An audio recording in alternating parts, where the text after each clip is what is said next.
So, in the previous videos, we have learned about mean, mode, median, quartiles, and percentiles. Therefore, in this video, we will learn about variance and standard deviation. So, for variance ataupun S square, this is the formula. So, kamu kena hafal lah formula ni. Okay, formula ni diberi juga dalam exam, tapi untuk selamat, better lah kamu hafal. So, this is sum of x square minus of sum of x square over n, and then semua ni bahagi dengan n minus 1. So, that is for variance. For standard deviation ataupun S, dia sebenarnya adalah square root of variance. Okay, so itu saja yang kamu kena hafal. Alright, so let's look at these two diagram yang Miss lukis kat sini. So, we have data 1 and data 2. So, katakanlah untuk data satu ni, kamu ada kamu punya data, and then kamu perasan semua nilai dalam data tu semua dekat-dekat. Okay, so katalah Miss cari 6. Miss try 6 kali, Miss try pilih mana-mana data tu, and then Miss perasan semua data-data tu semua nilai dia dekat saja. So, daripada sini kamu boleh cakap yang the data disperse less. Okay, so if the data disperse less, this means that the data is more consistent. But for data tu, katakanlah kamu try cari and then kamu dapat macam ni. Kamu try cari 6 data and then kamu perasan semua data ni semua nilai dia jauh-jauh. So you can see that the data disperse more, therefore it is less consistent. Okay, so ada beza. Okay, dan apa maksud disperse less and hence more consistent? Bila data dia dekat, nilai S kamu akan jadi sangat kecil. Katakanlah S kamu adalah 0.05. But when your data disperse more, hence it is less consistent, so you're gonna have a bigger S. For example, maybe your S is 2.05, for example. Okay, so daripada nilai S tu kamu dah boleh tahu sama ada dia more consistent ataupun less consistent. Okay, so let's look at example 2. So, kenapa Miss kata di example 2 continued? Sebabnya Miss gunakan data yang sama. This one, Miss ambil daripada soalan example 2. Bezanya sekarang kita ada data 2 pula.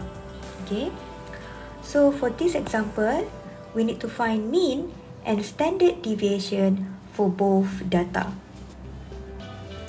Hence, comment on each data ataupun kamu boleh compare each data. Alright, so let's do for data 1 first. So, untuk data 1, semua ni dah susun kan? So, kita buat saja table X dengan X square. So, kamu perlu ada X dengan X square. So, ini nilai X daripada kita punya data, and then square setiap satu ni untuk dapat jawapan kat sini.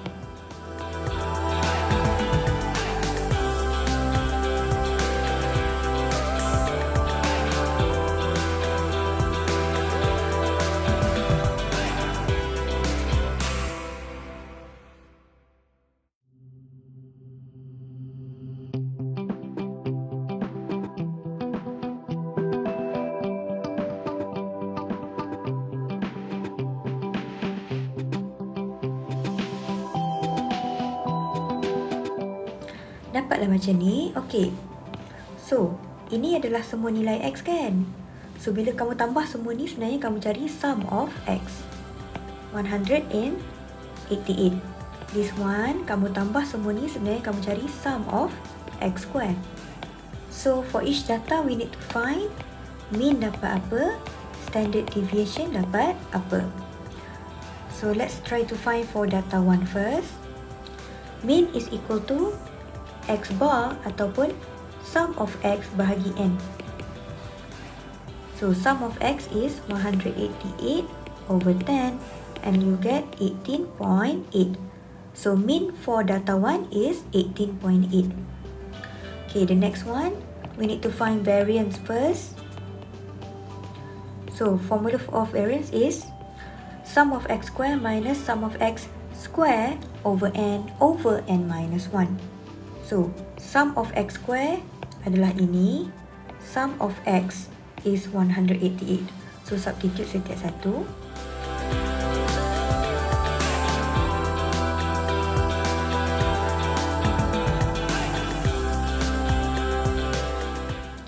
Macam tu. Okay, so kira guna kalkulator dan kamu akan dapat 106.4.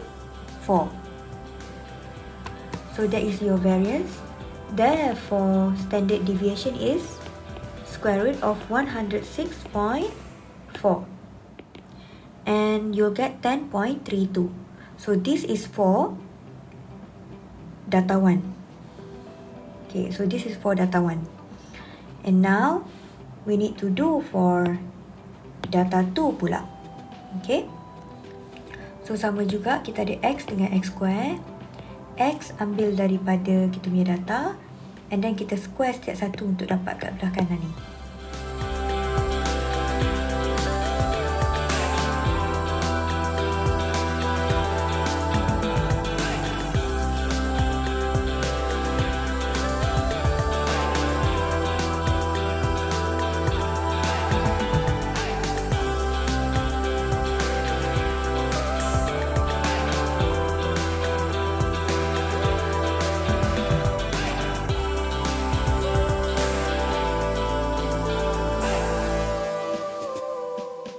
Dapatlah macam ni. Okey.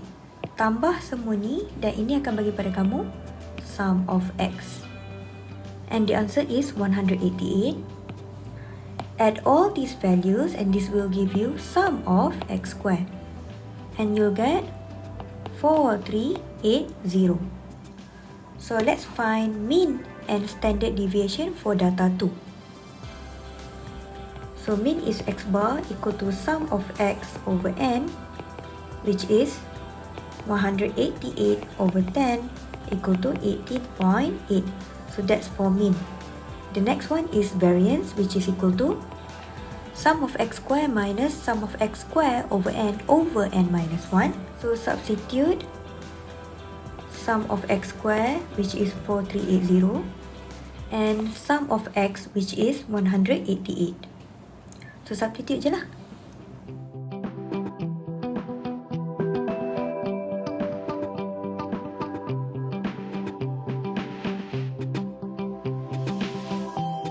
And you'll get 93.96. So katakanlah Miss ambil satu perpuluhan, so dia akan dapat 94.0. So that's your variance. Hence, standard deviation is equal to square root of 94, which is equal to 9.69. Okay, so soalan suruh kita cari mean dengan standard deviation. So we need to compare mean and standard deviation from data 1 with data 2. So if you compare the mean, you realize that they have the same mean. So write that down. Data 1 and data 2 have the same mean. But when you compare standard deviation, you realize that standard deviation for data 2 is smaller than data 1. So just write that down. Data 2 has a smaller standard deviation. So when your S is small, this means that your data is more consistent.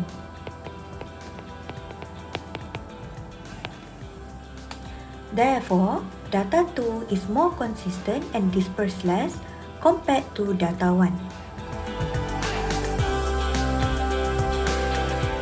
That's it, settle!